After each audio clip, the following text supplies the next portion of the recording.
Break के बाद आपका स्वागत है और अब बात कर लेते हैं चंडीगढ़ में चल रहे पूरण सिंह के पब्लिसिटी स्टंट की। और सबसे बड़ा सवाल यह कि पूरण के पीछे आखिर है कौन।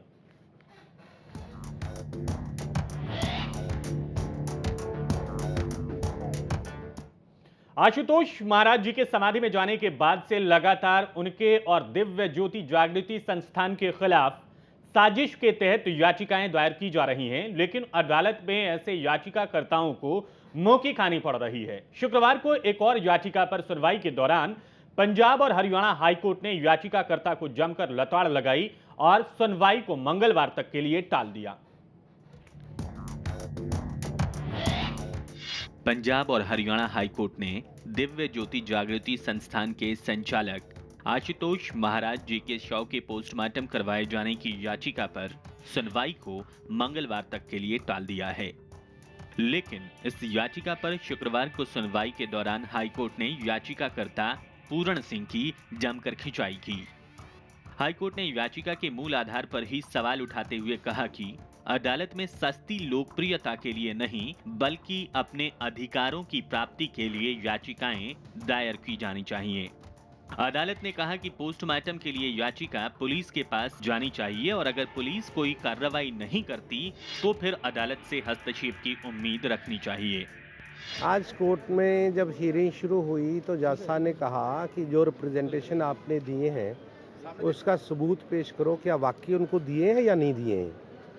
तो हमने कहा कि हमारे पास उसकी रसीद है जो हम कोर्ट पे पेश कर सकते हैं और अगली सुनवाई के दिन दिखा दिए। जो एसएचओ को रिप्रेजेंटेशन दिया उसके जो रसीद ली गई है ना उसका number next date of hearing 18 के लिए रखा है, मंडे की छुट्टी है इसलिए। अपने आप को आशुतोष महाराज का ड्राइवर बताने वाले शख्स पूर्ण सिंह ने इस मामले में याचिका दायर की है। हालांकि इससे पहले भी पूर्ण सिंह की 2 याचिकाएं रद्द हो चुकी हैं। याचिकाकर्ता के वकील ने अदालत में कहा कि उन्होंने पुलिस से भी गुहार लगाई है, जिसके सबूत वो अदालत में अगली सुनवाई के दौरान पेश करेंगे।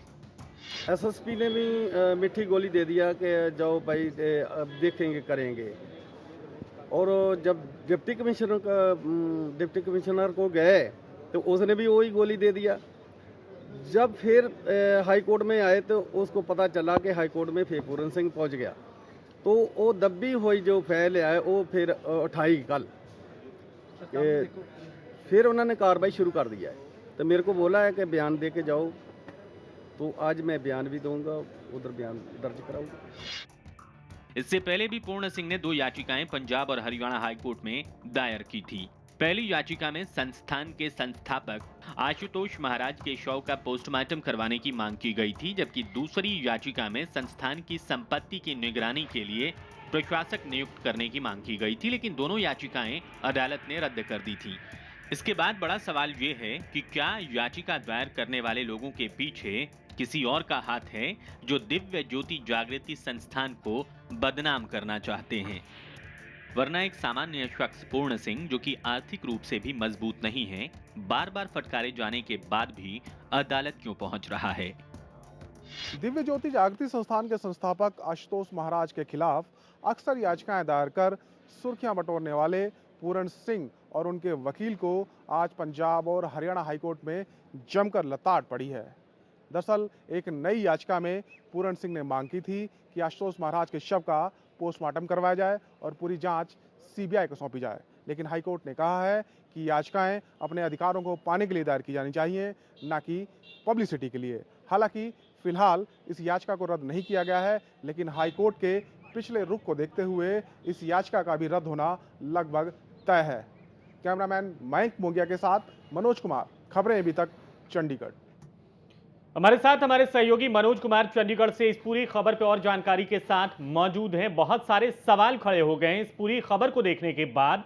मनोज, बड़ा सवाल यही है कि लगातार याचिकाएं खारिज होने के बावजूद ये शख्स याचिका लेकर पहुंच जा रहा है और जैसा कि आपने बताया कि इसको फटकार भी लगी है और टिप्पणी इतनी बड़ी हुई है कि आप अपने हकों को पाने के लिए याचिका दायर कर सकते हैं, यानी कि इस याचिका में आधार नहीं है। क्या पूरण सिंह बदनीयती के तहत ऐसा कर रहा है, और ऐसा कर रहा है तो उसके पीछे करवाने वाले कौन से लोग हैं? इन सारे मसलों पे आपसे हम जानकारी चाहते हैं। देखिए मनीष, जो याचिकाएं दायर की गई हैं पूरण सिंह के द्वारा, पहले 2 याचिकाएं वो भी रद्द हुई हैं। अब ये याचिका जो फ्रेश पिटीशन फाइल की गई है, इससे ये साबित होता है कि पूरण सिंह जो अपने आप को ड्राइवर बताते हैं, उनका कोई बहुत ज्यादा सीधा संबंध नहीं है आशुतोष महाराज से या दिव्य ज्योति जागृति संस्थान से।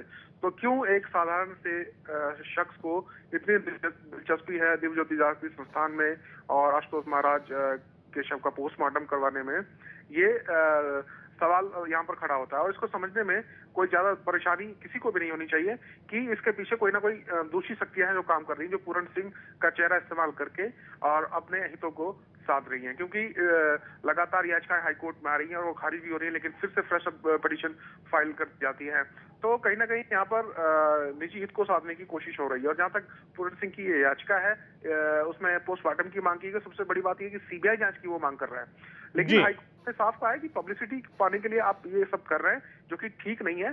तथ्यों को अपने ठीक कीजिए, और अगर आपको साथ कोई आपके अधिकारों का हनन हो रहा है तो उसके लिए पुलिस है, जिला प्रशासन है, आप उनके पास जा सकते हैं। अगर वहां पर आपको संतुष्टि नहीं मिल रही है उनके कार्यप्रणाली से, तो फिर हम कुछ यहाँ से डायरेक्शन इशू कर सकते हैं। लेकिन सीधे हाईकोर्ट में पहुंचना, इसको अदालत उचित नहीं मानती है। जी, उचित नहीं मानती है। और सबसे बड़ी बात तो ये है मनोज, अगर हम पिछले रिकॉर्ड की बात करें तो अब से कुछ सालों पहले भी पूरण सिंह माफीनामा दे चुका है। उसने ये माना है कि उससे गलती हुई है और उसने कुछ तथ्य ऐसे प्रस्तुत किए थे जिससे संस्थान की मर्यादा को आंच आती थी। उस बाबत उसने माफी मांगी है। बावजूद इसके 5-7 साल बाद फिर से वो एक्टिव हुआ है और लगातार याचिकाएं दाखिल किए जा रहा है अदालत के रुख के जानने के बावजूद। देखिए, पूरण सिंह की अगर हम बात करें तो उसकी भूमिका आशुतोष महाराज के समाधि में जाने से पहले और समाधि में जाने के बाद दोनों तरफ उसने सक्रिय भूमिका निभाई है। खासकर दिव्य ज्योति जागृति संस्थान को अगर हम ये कहें कि उसके खिलाफ साजिश रचने में या संस्थान को बदनाम करने में। इससे पहले जब आशुतोष महाराज समाधि में नहीं थे, तभी उसने वित्तीय अनियमितताओं की बात कही थी और इसके अलावा तमाम आरोप आश्रम पर लगाए थे। और उसके बाद कोर्ट से तभी पूरण सिंह को फटकार पड़ी थी और उसके बाद लिखित में उसने जिला प्रशासन के सामने माफीनामा दिया था कि उसने कुछ लोगों के बहकावे में आकर इस प्रकार की जो कार्रवाई थी वो की थी। लेकिन अब वो फिलहाल अपने कार्यों के लिए माफी मांगता है और ये लिखित में माफीनामा आज भी दिव्य ज्योति जागृति संस्थान का जो प्रबंधन है उसके पास मौजूद है।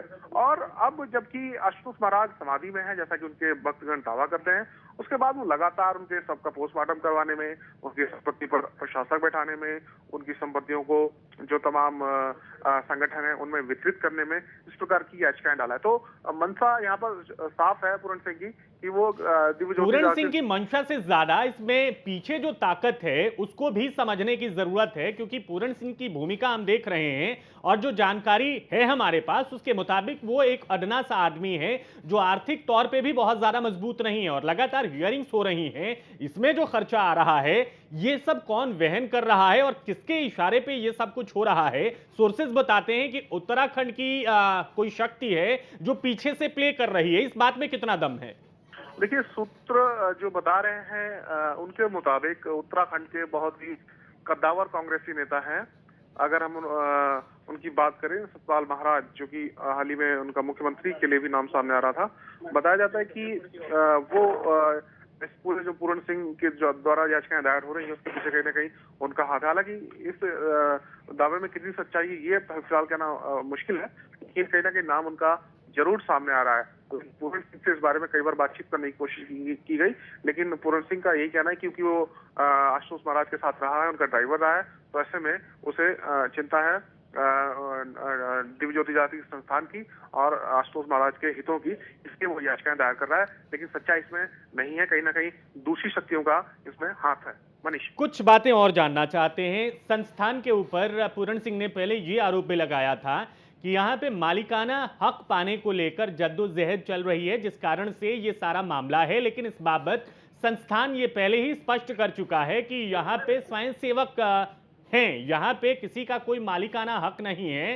ये संस्थान सबके लिए और हर कोई यहाँ पे वॉलंटियर है और समाज सेवा के लिए काम कर रहा है। ये संस्थान का वर्जन था, उसके बाद भी याचिका दाखिल की गई है। अब संस्थान के पास क्या ऑप्शन बचता है? संस्थान पूरण सिंह को लेकर अटैकिंग क्यों नहीं हो रहा है, और अगर बदनीयती से पूरण सिंह ऐसा कर रहा है तो संस्थान क्या कुछ करने जा रहा है, क्या प्लानिंग्स हैं उसकी, उस बारे में आप कुछ बता पाएं? देखिए मनीष, जहाँ तक संस्थान की बात है, संस्थान पर जो आरोप लगते रहे हैं कि ये आशुतोष महाराज के जाने के बाद उनका उत्तराधिकारी कौन होगा, गद्दी पर कौन बैठेगा, संपत्ति का मालिकाना हक किसे मिलेगा, ये कुछ सवाल थे जो उठाए गए। और जो प्रबंधन है दिव्य ज्योति जागृति संस्थान का, उसके ऊपर कई सवाल निशान भी लगाए गए।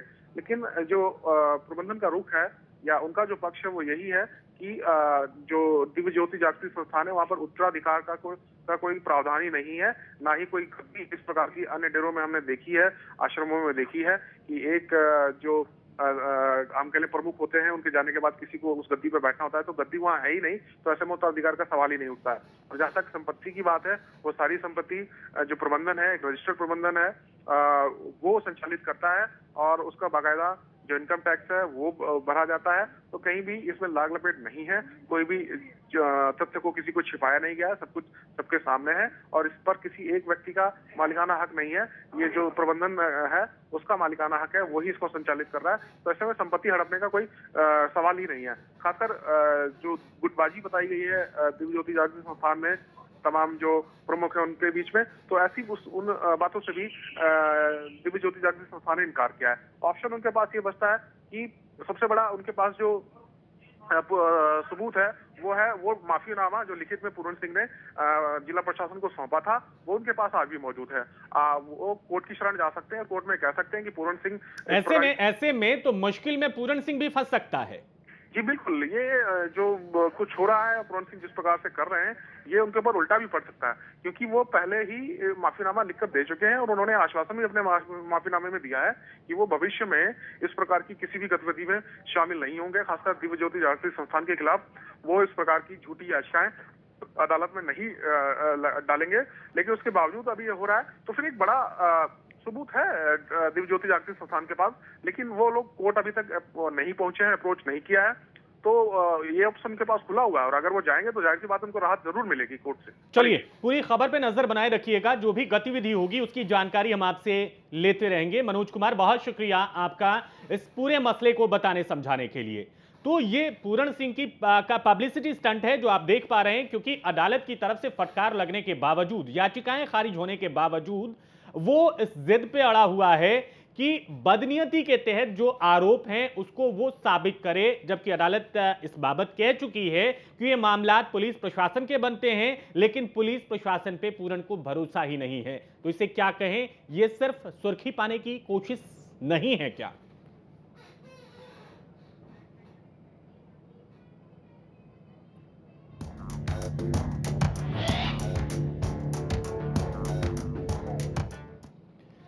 फिलहाल एक छोटा सा ब्रेक लेते हैं।